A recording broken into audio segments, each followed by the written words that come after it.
प्रकरण म्हणजेच आपल्याला नागपूर बोर्डाकडून जे साहित्य वाटप होतात ते आपल्याला प्रात्यक्षिक आणि तोंडी परीक्षा ज्या आहेत त्यांचे आपल्याला साहित्य वाटप होत असतात आणि ती तारीख निश्चित केली जाते। 30 तारखेला आपल्याला ते साहित्य वाटप करण्यात आले। पूर्ण लिफाफा बंद असतो।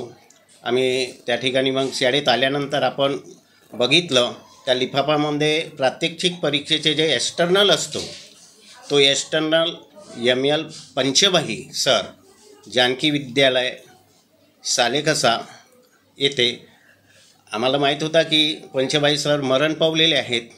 आता कसं करायचं तर मी पानतावणे सरांशी बोलणी केली की सर बोर्डाला फोन लावा। सरांनी फोन लावला तर ठीक आहे आम्ही बघतो। सहनिशा आपण केली। सरांनी फोन लावला आणि मग त्यांनी म्हटलं की तिथून एक पत्र घेऊन या की ML पंचभाई सर खरोखरच यांची मृत्यू झालेली आहे ते नाहीत। आणि ते पत्र आम्ही बोर्डाला कशाद्वारे व्हॉट्सअपद्वारे बोर्डाला पाठविलं आणि मग त्यांनी परत 1 तासाच्या आत आम्हाला दुसरा एक्सटर्नल दिला। यात चुकी कोणाची आहे? आता चूक कोणाची आहे ते माहीत नाही, परंतु आता त्या बोर्डाने ते बरोबर केलेलं आहे। माझी शाळा जानकीबाई विद्यालय सालेकसा जिल्हा गोंदिया इथे श्री मिलिंद लहूजी पंचभाई हे गणित शिक्षक म्हणून कार्यरत होते। त्यांचा मृत्यू 2 ऑगस्ट 2024ला हृदयविकाराच्या झटक्याने झाला। या संदर्भात आम्ही सगळ्या प्रकारचे कागदपत्र सर्व ऑफिसर्सला दिले, बोर्डालासुद्धा सादर केलेले आहे।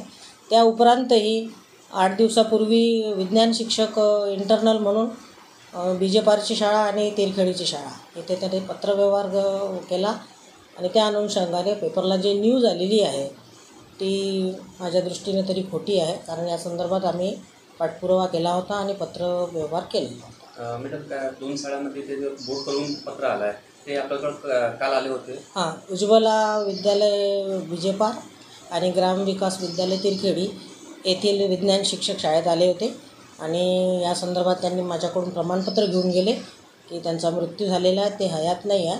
त्याच्यानंतर अनुकंपा तत्वावर आम्ही त्यांच्या पत्नीला शाळेत घेतलेला आहे आणि त्या रेग्युलर शाळेत येत आहे। किती दिवस झाले ते आपल्याकडं? त्या 2 सप्टेंबरपासून येत आहेत।